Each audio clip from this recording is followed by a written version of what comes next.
What if you can learn how to build a better relationship with your father so that you can mutually understand each other and then lead a very good life together?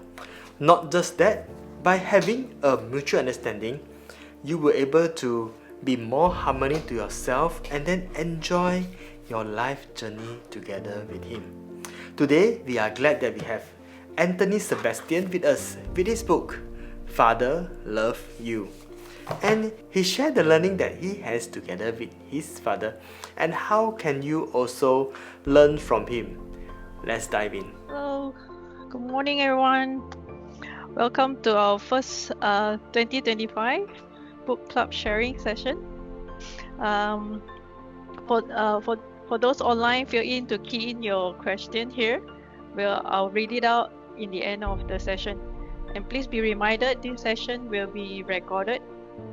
Okay. Well, I'm Pauline from CCG PEG SPERVP. I'll be the co-host for today. And we have our main host, Billy, our 1010 Book Club chairman. And it's from Software Platform Application Engineering, PAE, from ECG, CCG. Right. We are honored to have our special guest and the author of the book we're going to talk today. Can you see the book? Father Love You. Yeah, Father Loves You. Okay. Well, he's a little background about Anthony. He's the vice president of ACE Adventure Penang, a project and marketing director of Sound Masters Events, deputy CEO Malaysia of Scavia Alliance, former president of iAuthors Club, and he's also the main author of 4 other books, which is the N30 Transformation Goals, 10 Ways in 90 Days, and Father Loves You. So he's also a co-author of from Bold Anthology, the book titled Dark Secret of 365 Days. This book has won the Global Book of Record in India and also the Whisper Across Border. And he's also the contributor of I Am, okay, from South Africa, correct? Okay. So, okay, long introduction. So, without further ado, let me pass the floor to Billy Okay, and thanks. Anthony. Thanks, Pauline, for the great introduction. Anthony, your book, Father Loves You, I summarized in the three words. And first of all, congratulate on the books, and in the end, you'll see what is coming next. But this book is about, I say, appreciation. Yep. Love and Yes. gratitude. Yes. Right. Yes. And great that you spent the time to write this week. And I just read some of the things that I wrote down. The book also speak about the lesson that has taught you and learned before and after the pass away of your dad. Yes. Right. The lesson also changes the entire family to make you stay united until the end. Yeah. And finally, the value that you realize out of it and appreciate you and your family. Yes. So today we just have a casual chat, like what Yes. we discussed about the casual chat about your journey writing the book, and also probably get some insight from you how the Tete Book Club audience here can get inspired, get motivated by the things that you do. All right. So Anthony, tell me about you always mention about from a rascal to wise principal. What does that mean to you? Okay, so hi everyone. Thank you once again for giving me this opportunity, and I'm so honored to be here, this big platform and the club 1010. So to begin with, I didn't do well in school. So when you say rascal, right, it's basically I didn't do well in school in my younger days, just being too naughty, and my results didn't speak that well. So as I move on in my 20s, I have no direction in where I want to do, what I want to do. It's always been, okay, enjoy, you never take life so serious. That's why there's no direction, right? And along that way, I met someone which changed my whole entire life. which is my wife. She was the reason for me to make remarkable changes. Number one is, um, she told me, if you want to get married to me, you have to do MBA. I didn't do well in school. I didn't get good results. But then she told me that if you want to get married to me, you have to do MBA. It's like, how do I do that? But I started at the age of 30 to do my master's. It was pain. It's literally pain. I cannot take it because there's a lot of things that, to actually get through that. So from there, I completed my MBA, and she didn't stop there. She dragged me into the school because she's a school teacher. And she dragged me to say, hey, you know what, come and join the school. The school can do wonders. I said, school? Oh, not me. That's not what I wanted, right? She said, no, you will make a change. Come and join us. So she dragged me to the school. I joined the school. The people around me changes my life to the next level. So when I say next level here is how they drive a person who don't like reading, writing, studies. And then I became a school teacher. And I was teaching maths. It's something that I don't get good grades in maths, but I start teaching maths for primary kids. And then they said that, you know what, there's another subject. Let's work on another subject called IPC, International Primary Curriculum. Start teaching that. Guess what? In that subject, you have science, history, geography. So I've been teaching that world, very general, and world history, science, and geography. That's where my starting journey starts in education at the age of 32. From there, I grew myself. At the age of 36 is where I start my first book. I got my first book published, which is called A-N-T, Anthony Now Teaches. So that book tells how a rascal became a school teacher. So that journey was a very interesting journey. Along the way, I got the courage to write my second book. And along the way, there's other books that I've written. So this is my official second book I've written by myself because something happened along the way. When I became a teacher, a few months after that is where my father passed away. So the whole thing shifted because my father didn't experience seeing the son achieving anything in life. The only thing that he see here is being a naughty fella, not doing anything, But of course, I take care of the family. But your father didn't see you achieving something. So basically, he didn't see me getting masters. He didn't see me achieving all these books. And along the way, now from a teacher, I became a vice principal for a new school that's coming up in Penang. So this was the journey, So along the way, of course, a lot of things happened and changed my mind. So the reason how I change is the people around me.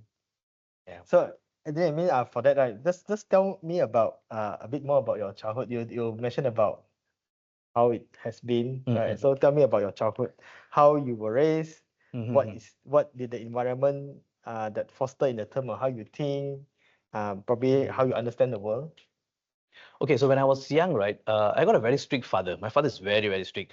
I will try to hide away from my father when I was young because he's very strict, right? So the moment I'll be running around playing when my father is not around because I'm very cool with my mom. My mom is like, very relaxed, very chill kind of mom.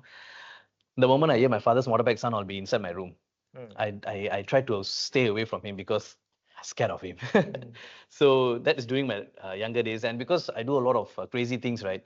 And somehow or other, my mother will put me into trouble and say that, this player did this. The next thing I'll get, whoo, pam, pum, pam, pum. And so the fear started from a very young age. So I didn't bond with my father because of the fear that I had with him. We hardly have communication. We hardly say like hi, bye, nothing, when I was young. But as I grow, right,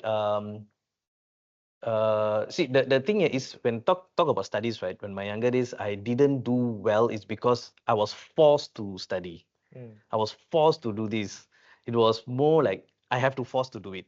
So I didn't enjoy studying. I didn't like it, but I do it because I have to, because my parents have to send me to school. Yeah. And it become a must, right? And I go to school, so I don't enjoy studying, but I like sports. So my interest went to sports more than education. So when I come back home, I don't study. Homework I don't complete. So my father is like, these it's tough to deal with. But that's the reason why I get, of course, he hit me as well because don't get good grades. Because, the blue color, if you guys remember the report card, the blue color report card, right? Outside is blue, inside will be red. So, so the results was not speaking well, and I know they're trying to cultivate something good for me, but I didn't drive anything there. So I didn't want to prove to them that I'm good in studies or force myself. So it didn't work that way. So as I got into my teenage life, the fear was still there with my father. I didn't bond with him, but the results is still far behind. I couldn't get results because my interest is more to sports, right? Then I started working when at the age of 17. So that things have changed a little bit because from a person who so scared of a father, when I start working, my attitude changed. That is the scary part because I became very rebellious. I became more hardcore, more aggressive. My father changed. My father became more cool. He doesn't do the same thing that how he does when I was young. But when he saw me growing, he became cool down. He more toned down. He was still teaching whatever that the value is still there. But it's just that my way of doing things changed because I went into a outside world. The exposure that I had outside changed the way I think, changed the way I do things. I became more aggressive, more rebellious. My driving is one of the worst, and none of them like my driving. So my childhood is more to be very scared and nervous and try not to do much things. Don't like this, don't like that. Teenage slowly shifting into rebellious and more aggressive lah. Yeah. So that's my childhood. And then I guess that I also get a fair share of caning. So normally they say that for a good reason, but now since we are parents, we know what's the good reason is. Yes, yes. The caning is a good caning. Because sometimes, when you get caning, right, there's frustration. Maybe I can share this lah. I mean, I'm not shy to share this. Few times when you get caning, you will cry, right? Then your father will say, "Stop crying, stop crying." So you're like, "It's pain. How do you stop crying, right?" So I changed the method. So I was trying to play psychology. So the next, when I got caning, my father hit me, right? Then I stand steady. But it's pain, but then you hold because you don't want to cry. Because he said, because you cry a lot, you get caning. So I stand steady, don't cry. Guess what? Oh, you are showing your temper now. Huh? Wow, you don't want to cry, huh? Kena some more. So, so it's like, wait, what do I do now? That kind of thing. So see that life is interesting life because it's bringing back a lot of memories on how my childhood is with me and my father especially. And my mother was the one.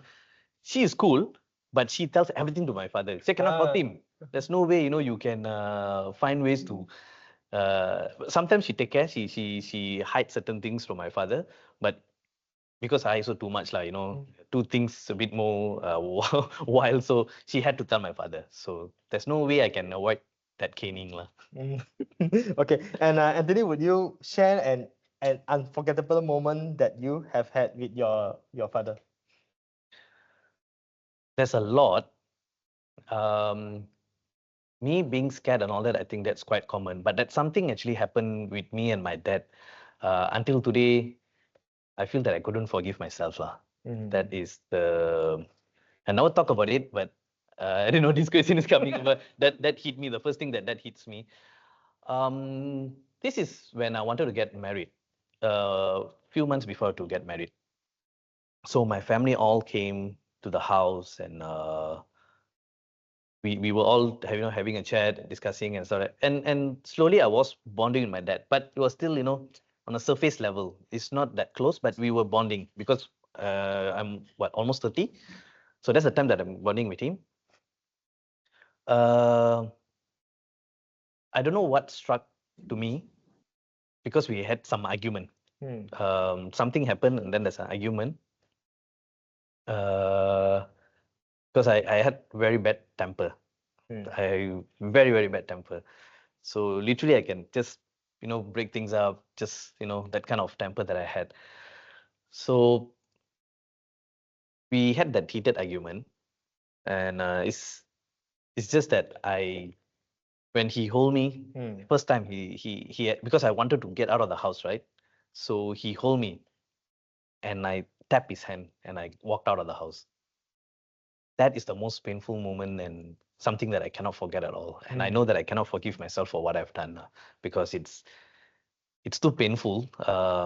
Never expected that I would have done that. I only after I did that, right? You know that I can't express how it feels. The pain is like so fresh, which because I'm so scared of my dad, right? And for me to do that, I know how much pain that he would have gone. He was very quiet. He didn't even do anything. He was quiet. My mom was the one reacting. My mom was like, it's just so unnecessary, basically. That caused me a lot of pain. That say that what I have done, why I would have done just that step. Because when you hold your hand and I just tapped his hand and I just walked out, it's the worst thing ever that I feel. I shouldn't have done it, lah. But I can't, redo that again because he's not here. But again, the next day when I came back only the next day. So the whole night I was not in, thinking, because I don't know how to react. I couldn't face him. I couldn't come back and face him. My mother said, "Can you come back and see him now?" That is the only one time that I and my father had that thing.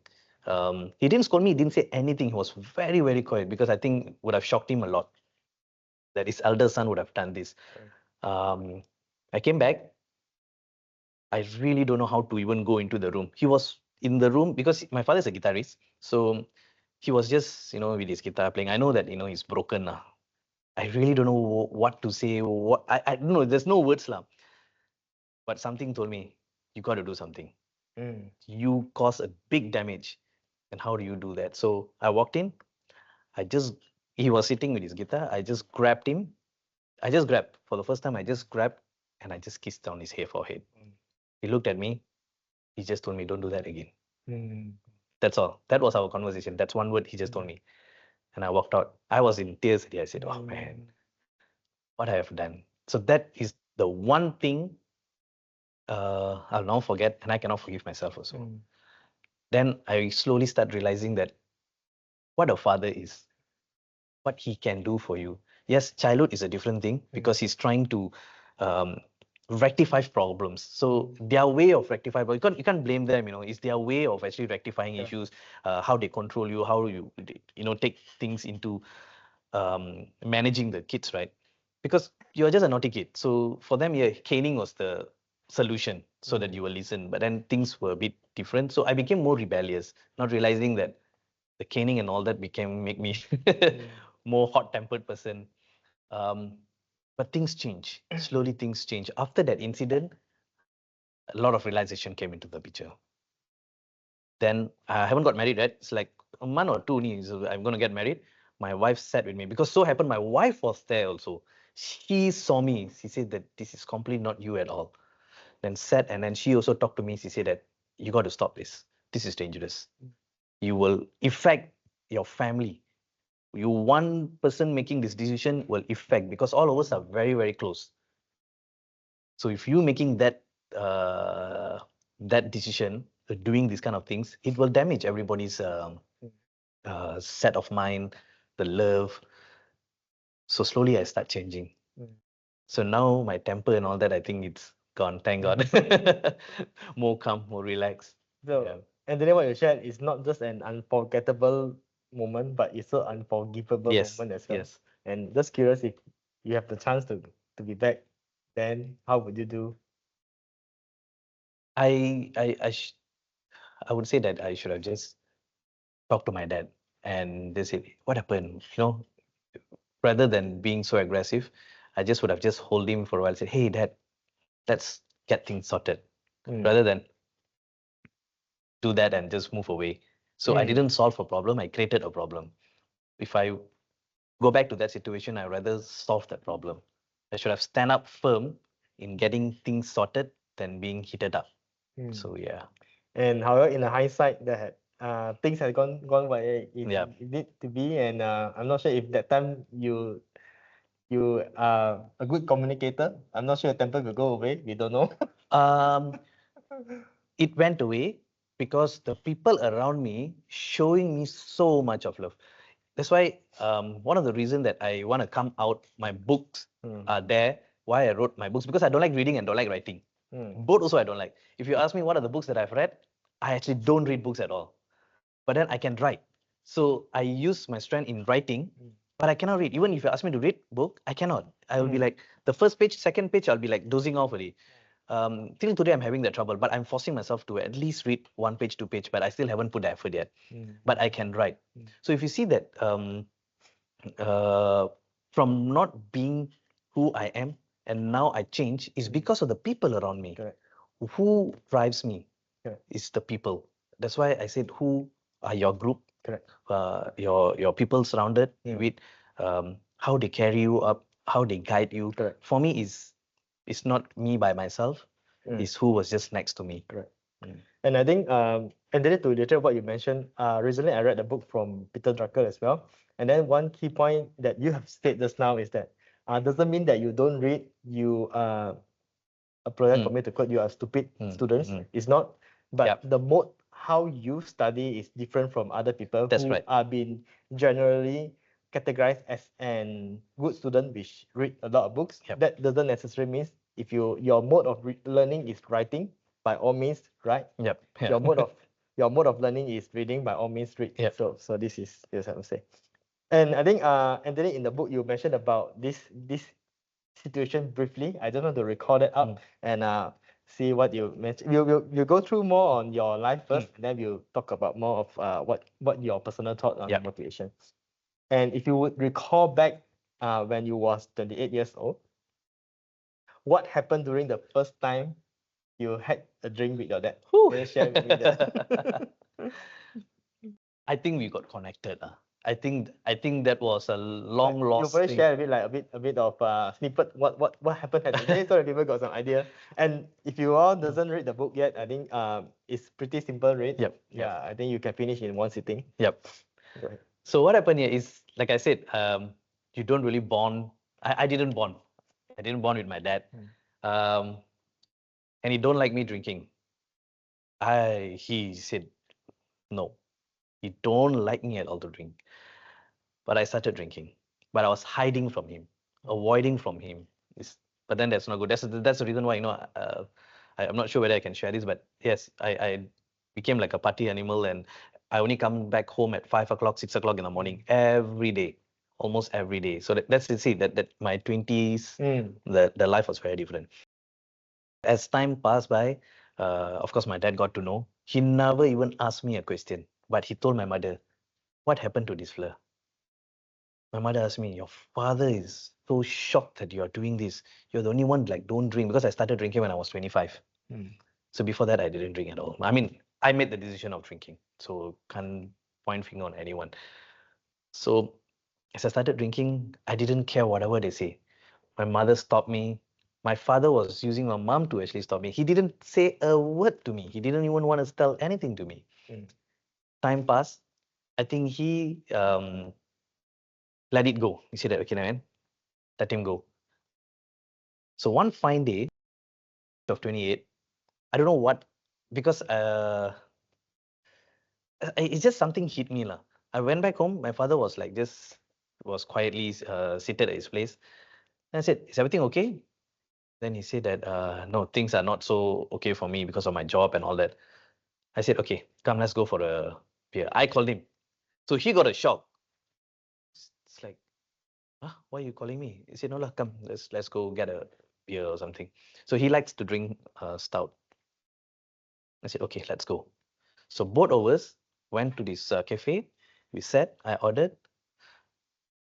That moment, that first drink with him, made me realize that how much I miss my father, because I never had that connection.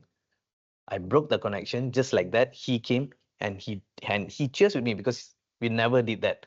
So that first cheers connected us like together.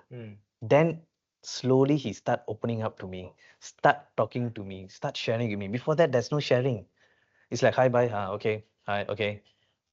No hugs, no shake hands, nothing. Only for birthday, okay, happy birthday, hi, that kind of conversation.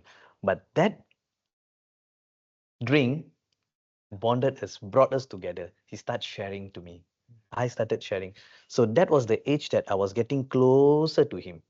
And then where the problem happened with him, that one memang something never expected.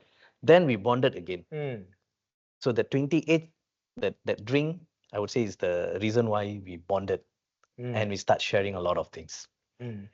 When you mentioned about bonding, this is something that you really speak about through our concept. What can you share, like what does that mean to you? Wow, it means a lot in terms of like, he said that your attitude, he was telling me, your attitude has to change. How do you talk to people? How do you respect people? Because my father, because in the book I've written about respect, right? He's very, very particular who you are talking to. From young to old, the number one thing here is always say that you have to respect. Mm. You must have that respect. So those are the values that, we will start sharing, He was advising me a lot. You got to change your attitude. Your driving is another thing. You not listening. You do things beyond, us telling you don't do it, but then you still go ahead and doing it. You got to listen. I'm not saying you to change overnight, but you got to do something. So it's, I was just listening, but never take it that serious, I would say. But I realized that, whatever that you were saying, but didn't take immediate step or what. So it was taking more slower. But one thing was the breakthrough is we had the connection. I feel that we are bonding. It's like literally I'm talking to wow, my father, I'm slowly having that conversation. But he was doing the most of the talking on that day. Lah. And I want to ask this question is that I think in our era we are famous watching Doraemon. I think this is what. So I use the analogy of Doraemon, right? So if you have someone like Doraemon, you open up the drawer. You know what happens when you open a drawer? You jump inside the drawer, and then you go back in time. So if you have the chance to go back in time, what would you change? How I study. Lah. Mm.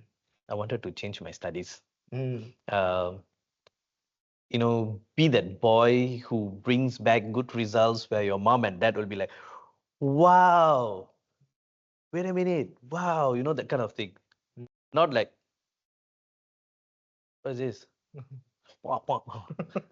If I were to change that, I think our connection with my mom and dad probably would have been different because I never given them that A, except my name start with an A. That's the only thing that So that A was never been a thing for them. They have not seen. And the worst thing here is, right, okay, like you never get A is fine, but there's another problem happen.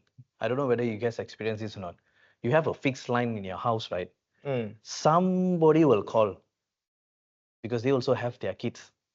Probably would have got fantastic results. They will call, hey, you know what? My son got this. So what your son got? Okay lah.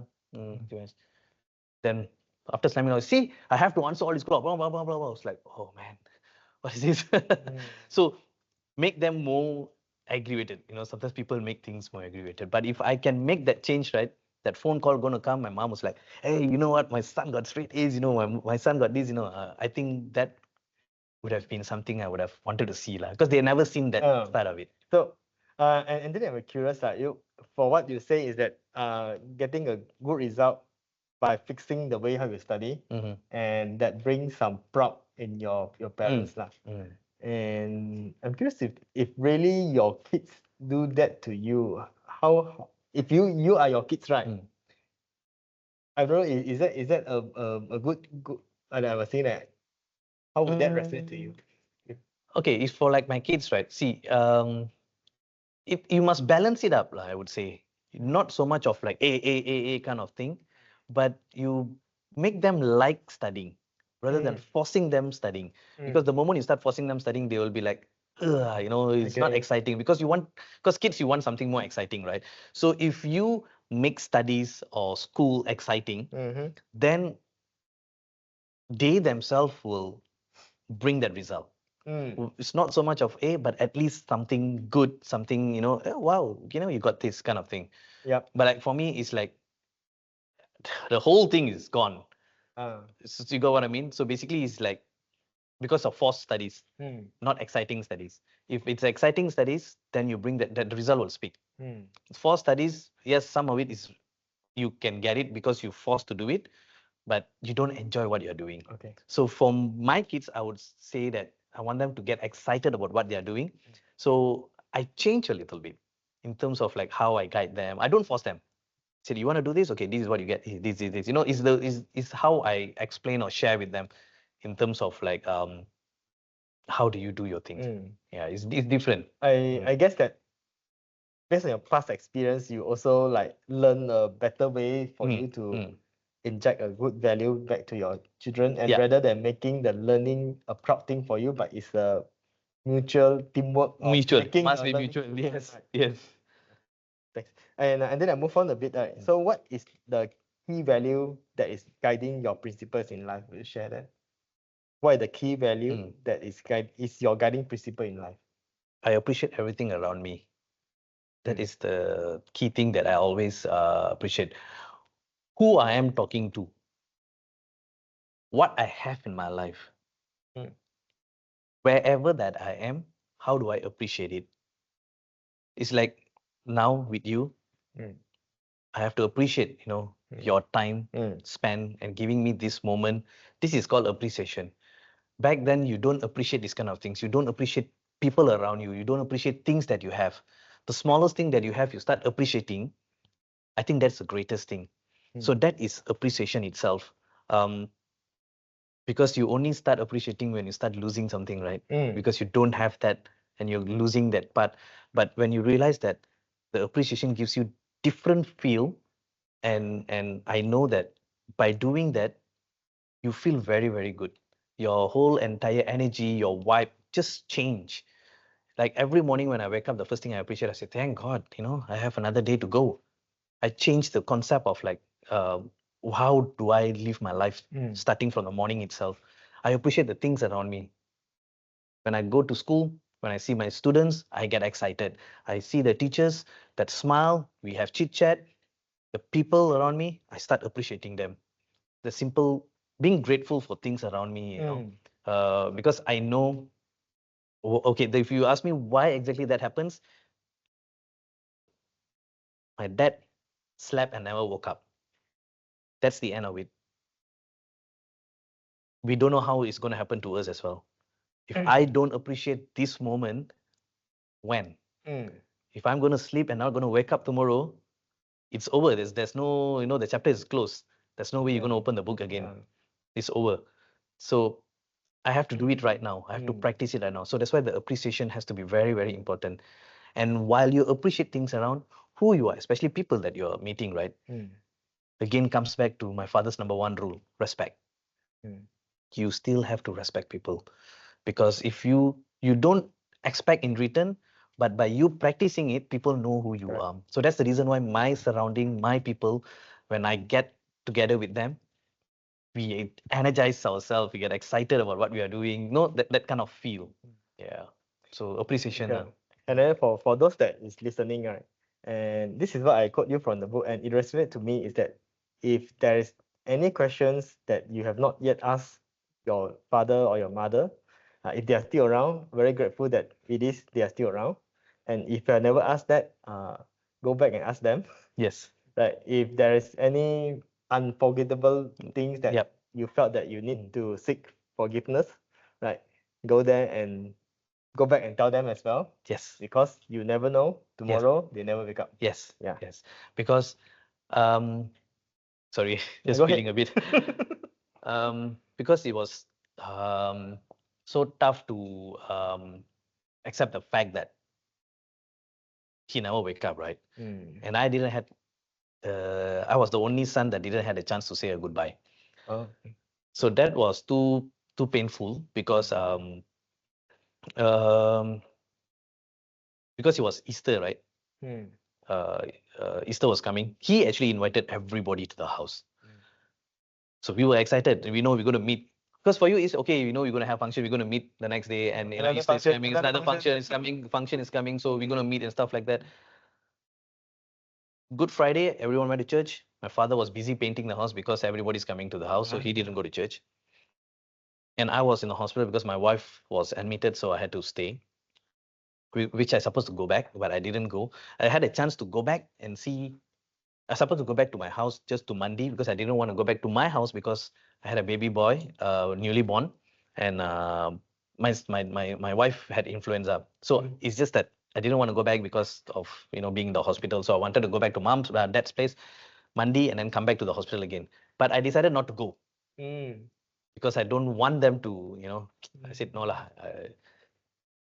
But my dad was the last call. He said that, okay, please take care of Rebecca. That's all he said. Because my wife's name is Rebecca, so he said, please take care of Rebecca. That was the last conversation I had with him. That's, that early morning 4 o'clock call came in. He was like, what? So I almost trip and fall at the hospital, and I was rushing, not realizing it was my dad because I was thinking it was my mom. Because the conversation was not so clear because my sister one part is like, screaming and, crying. I couldn't hear what exactly she said, but the only thing, somebody is in the hospital. So when there, that's the end of it. So it is like, there's no turning back. I can't even say goodbye, or even he didn't say a word to me, nothing. It's like, there's no closure between me and my dad. Yeah. So that was a big hit for me. It was like, I couldn't take it. It took me a long time to actually heal myself. So how do I heal myself was this book I was writing, a lot of pain. I start writing about 3-4 o'clock in the morning. When I start writing, there's a lot of tears involved here. Because I know that the pain I couldn't bear the pain. So that pain, I start writing. It was like 3-4 hours I spent just writing. To tell myself that, hey, you have to come out of this thing. It's taking too long because I don't know how to handle it. My younger days didn't do what I did supposed to do. Teenage life became so rebellious. Getting closer to my dad, that's the end. So can you imagine how the feeling is? So I know I have to make that change now. There's no way that, okay, tomorrow I want to go and talk to my dad. Tomorrow I want to see my mother. There's no way. If time don't give you that. Of course, we are busy in our work and stuff like that. But just a call away will solve a lot of things. So every day, almost every day, I will make sure that I call my mom. My brothers also do the same thing. My brothers and sisters, I make sure that we come together and get connected because it's important to make sure the family are together. I know there's a lot of hiccups here and there, but I stand up now to make sure the family is together. My brother, sister, everyone will call me first if we want to do something. My mother also will call me, say, hey, you know what, can we do this? Can we do this? Everything will come to me first. And I stood up to make sure that I can make the decision. And they asked permission from me. Sometimes I said, no, you know what, don't ask permission. Go ahead if you guys can do it. But no, they still ask me for everything that they want to do. So, yeah, so that's why I say there's if tomorrow never comes, because it was a hard blow for the family. Yeah. And then just to move on, right? So what is the good question that you constantly ask yourself, and why is that? Question. I haven't thought about any question unless someone asks me a question. If you ask me, what changes are going to make today? How I'm going to impact the people around me? Because if every morning when I wake up, right, because I have classes, I have to go and see my students. My intention is, right, I want to make sure that my delivery of lesson is impactful. My delivery of lesson is something that my kids get excited about. They enjoy my class. When I leave my class, my students have got that value. So this is something that I want to make sure that I've been delivering. I think that delivery led me to where I am right now. Because from the day I started teaching, it was tough. It was not easy. It was crazy for me because I have to start learning everything again. But as time goes on, here I am. Things has changed. So yeah. Okay. Anthony, in your book, you shared about one thing that caught me is called I believe and something, right? So for me, it is somewhat like an affirmation Yes. stuff. And I want to ask the question is, what is the affirmation that you use and why is that? Probably to share the. Previously, right, I don't believe in whatever that I do about myself. That means I don't believe myself because there's no direction, because there's no guidance. No people say that, hey, Anthony, you know what, we have to do this. So there is no proper guidance. The only thing that I want to do is enjoy my life. Go work, day-to-day work. Okay, enjoy. Night, let's go party. Morning comes, do the same thing. Party at night, go back home late. So there's no direction, right? Yeah. No, So as time passed, getting into the school has actually made a drastic change in my life, which I start believing who I am. That is interesting because I didn't know that I could do this. I didn't know that, hey, you don't have that education, but you became a school teacher and you start making a lot of changes in life, and your student like you. The moment the student give you that joy, right, you will look forward to go to school. I always look forward to go to school. So that joy that I get it, um, make me do all these changes, make me do a lot of impacts, and I start believing myself. I say like, wait, I can do this. Yeah. So when I can do this, basically something that I'm doing is right. So I start working on it. Slowly I start believing in things around what I do. So I start believing myself was the first thing. Then who I work with, how do I put the trust with them? So the belief system that I had was helping me work with my surrounding, my students, the teachers that I work with, my family, everything. It becomes very positive. That the whole circle become positive. Even you have a problem, guess what? I could able to solve it in a very simple manner. Easy. It was very simple. It didn't create a problem. You just say if I don't have that belief system, right? I immediately say, no, no, you cannot do this. No, no, you cannot do that. Rather than say cannot, we find ways to solve it. So I had that belief system of like, no, we find ways to solve it. So I became more to like, let's solve the problem. Let's work on this.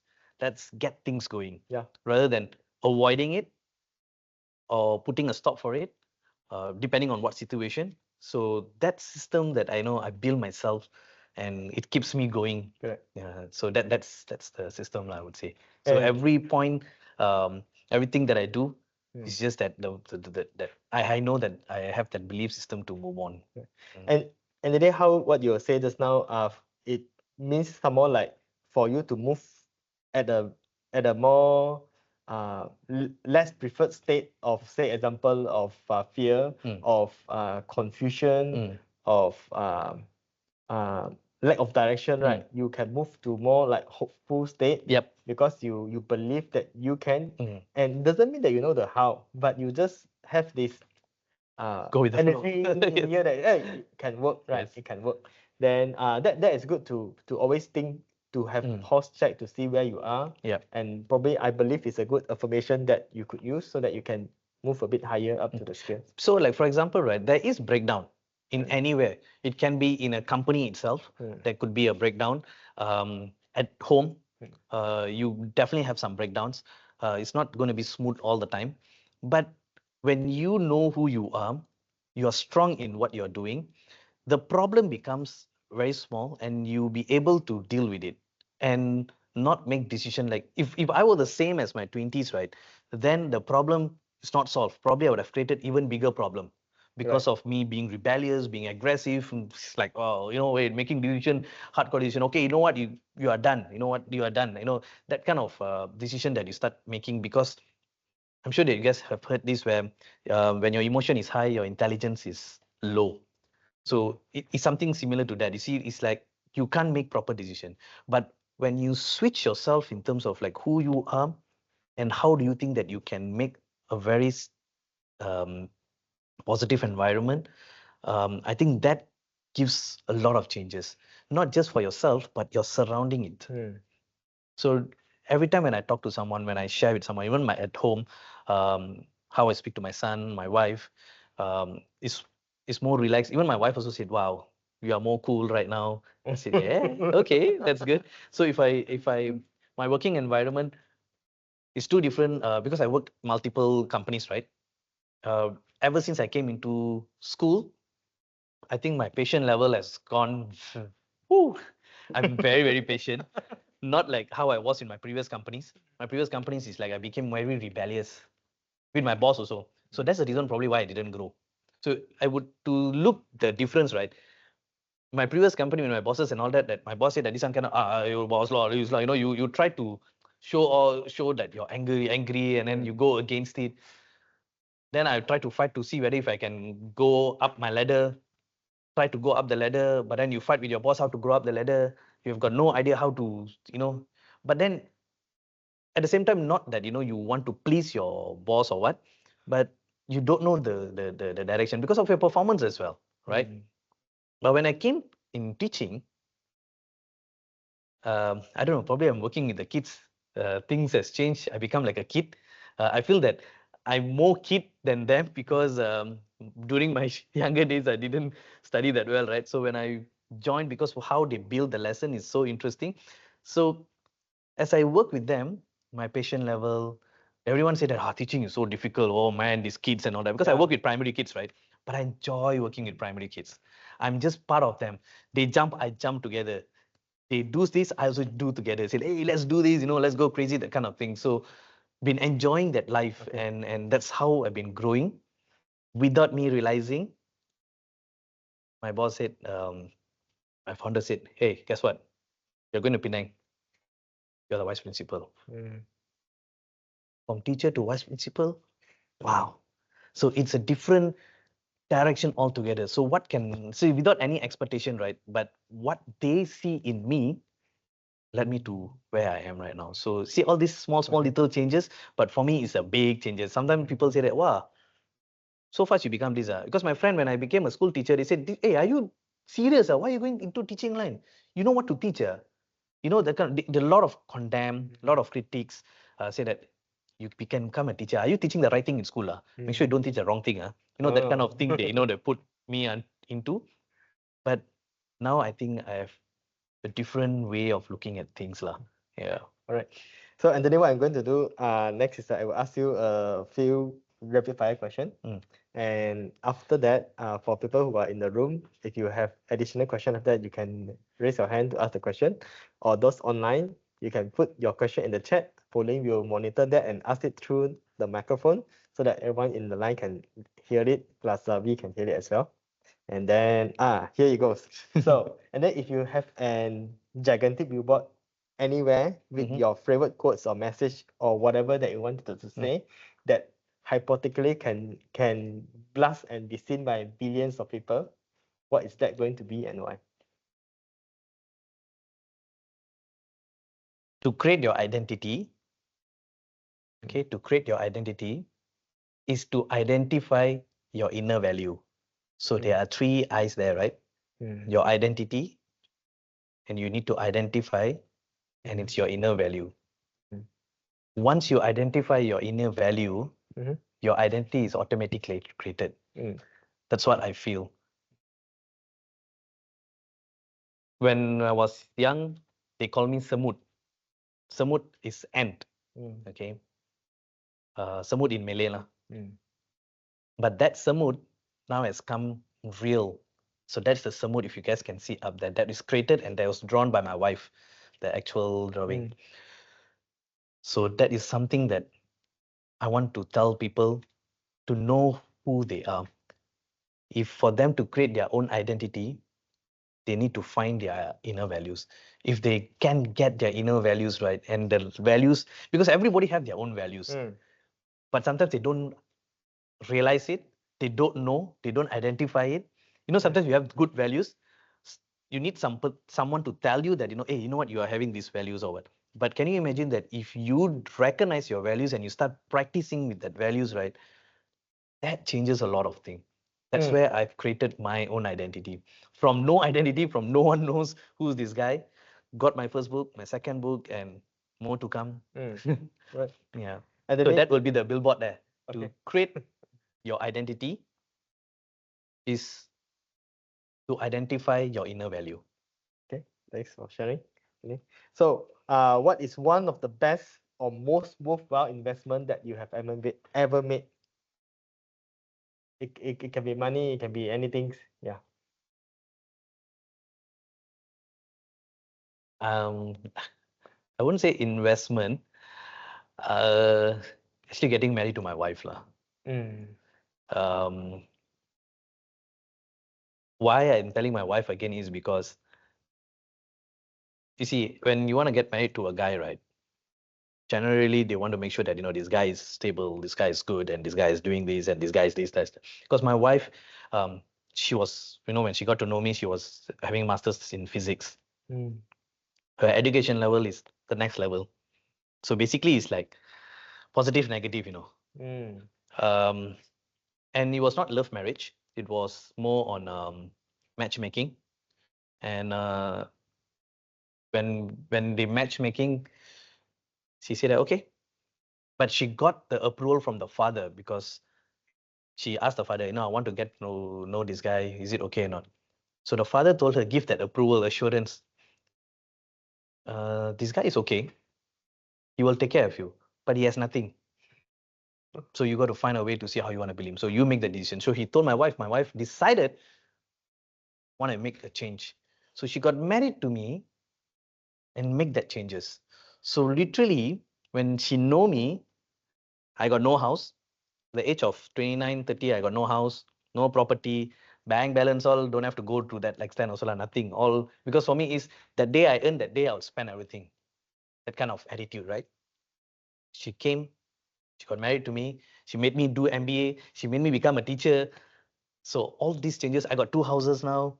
So you see, like she played a huge role in my life.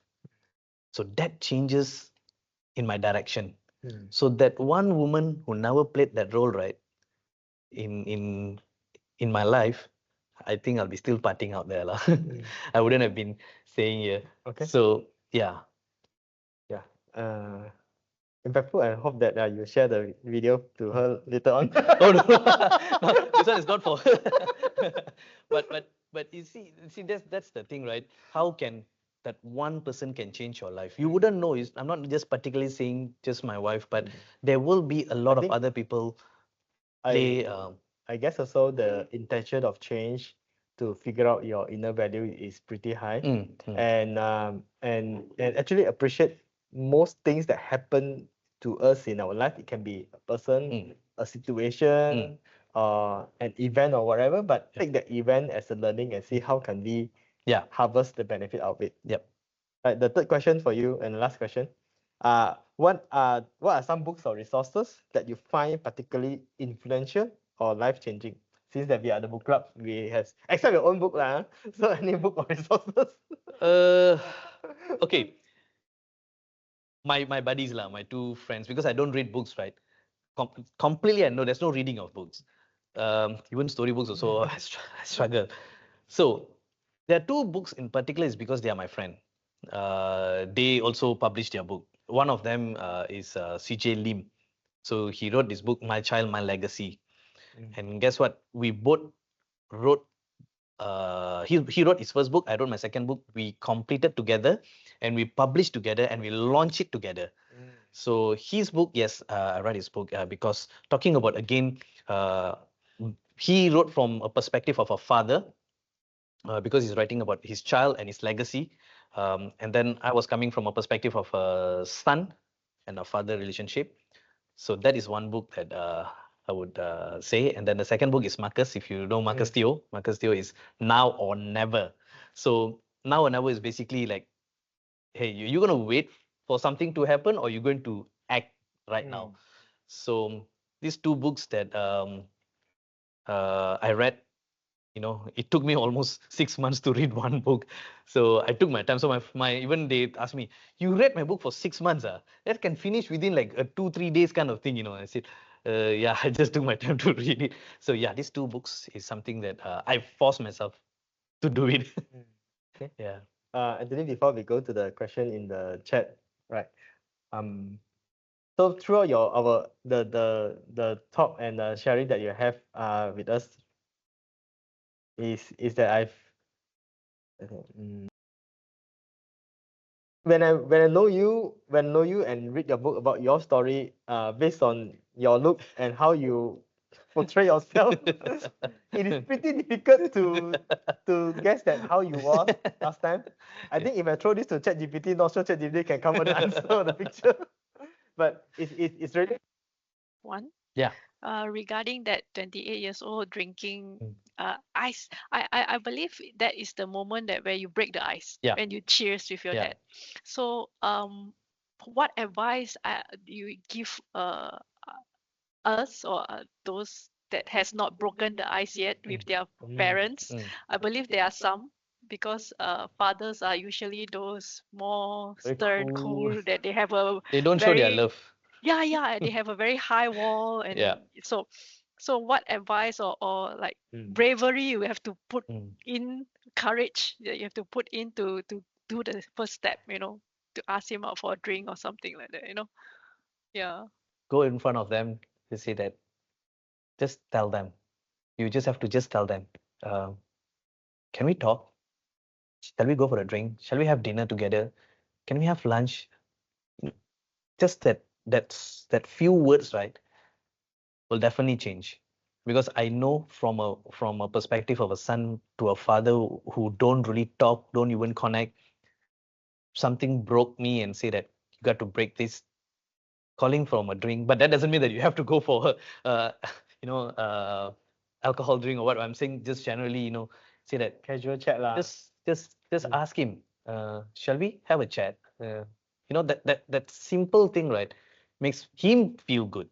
At any age, doesn't need to be a particular age, but at any age, just go to him. If you have not connected, say that, hey, come, let's have dinner together. It can be a quiet situation, but having that dinner together, hey, you want this? You want extra of this? You want, started, you start having that little conversation. I think that will break a lot of things. Somewhere needs to start. You need to start somewhere. If you don't start, then who's going to start? Because sometimes your father is not going to start. He's going to be quiet. He will be like, you're a busy man. You got no time for me.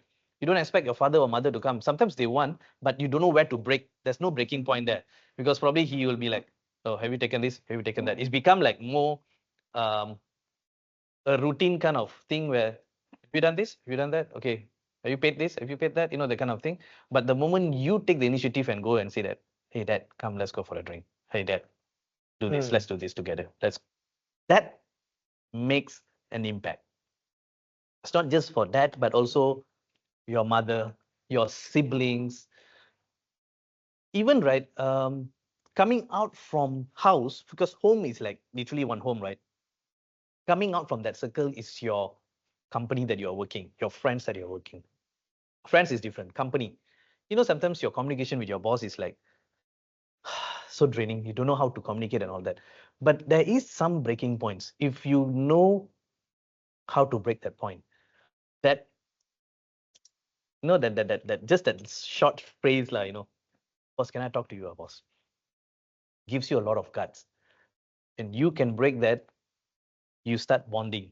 When you start bonding, it comes deeper connection. That deeper connection builds a better relationship throughout the whole. Can be at your work, can be at home, either place. So you can apply it. It's just that communication, the little thing that you're going to start. Thanks, Anthony. And Pauline, I'm also curious, now you are a father, right? How would you build your wall to your children's?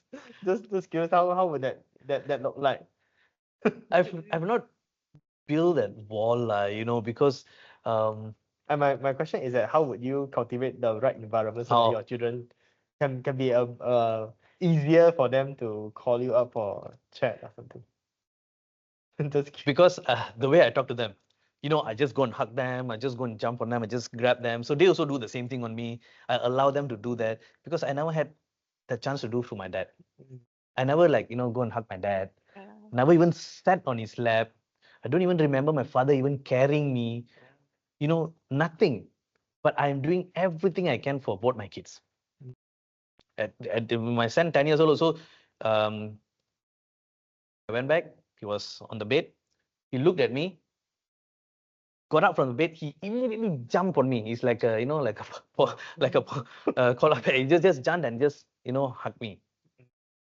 He makes me like, and then my daughter, my daughter is another thing.